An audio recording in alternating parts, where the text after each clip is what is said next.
Let's begin this half hour, though, with more on that controversial comment made by Donald Trump. In Iowa on Saturday, he told a group that John McCain's not a war hero. He's a war hero because he was captured. A little while ago, we spoke to Donald Trump on this show. He blamed the media in large part for the controversy, saying, in fact, that on several occasions he did say that John McCain was a war hero. He is now speaking with Joe Scarborough and Mika Brzezinski on MSNBC's Morning Joe, and let's listen in. Undergone the prison experience in serving their country.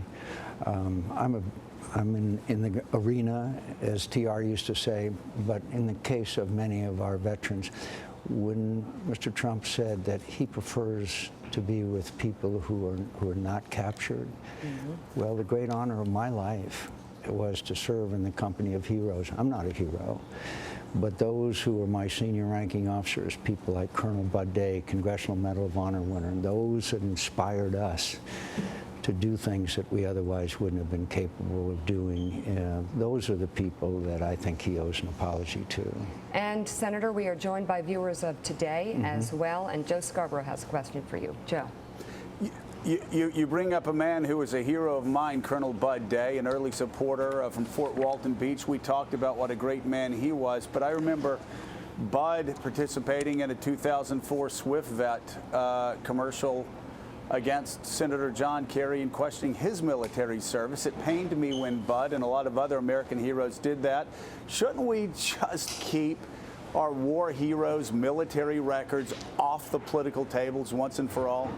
I think so, Joe. And by the way, I did strongly condemn that those ads. You did? Oh, yeah. John Kerry and I have had differences over the years. We have worked together on some issues like normalization of relations with Vietnam. But I think the point here is that there are so many men and some women who served and sacrificed and happened to be held prisoner, and somehow to denigrate that in any way, their service, I think, is offensive to most of our veterans. I just like, there's a Lieutenant John Pettivillano who was shot down during World War II. He's 92 years old. He came to my office thanks to the Air Force. We gave him one of his long overdue decorations. 92 years old, blind, wept when we gave him that award. He was a prisoner and was 90 pounds when he left, when Patton's Tank Corps liberated the prison camp he was in. Those are the people that, frankly, that I find it just totally inappropriate for Mr. Trump to say that he doesn't like to be with people who are captured. Well, Senator, so you certainly are taking the high road and not making this about you. You're right. You're in the arena.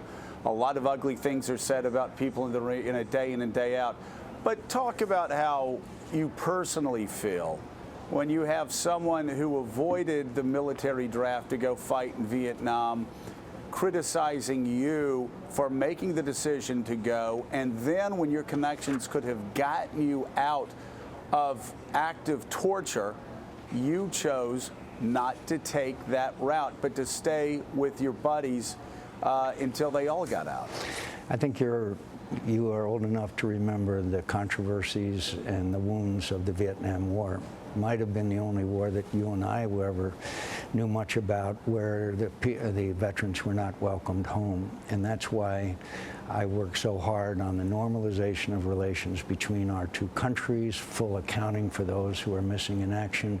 In other words, put this behind us and move forward. And now we have a good relationship with Vietnam. They've still got a long way to go. But what about Donald Trump, though? Are you not resentful that a guy that didn't serve in Vietnam is criticizing someone like yourself who still is paying the price day in and day out for what you did and what you endured while in prison camp? Joe, I've put all that behind me. For me to look back in anger at anyone is non-productive, and our country was divided in an almost unprecedented fashion during the Vietnam War. And when I came home, I was shocked And so I've worked ever since to try to heal those wounds. I spend time with veterans. I do everything I can to help them. As you know, there are major scandals going on. I had 2 pieces of legislation that to try to help that issue and the suicide rate, which is so high.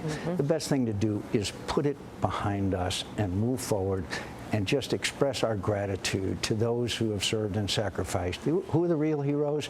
They're the 55,000 names that are down on the wall, engraved in black granite, that I stop by sometimes early in the morning and when the sun's going down.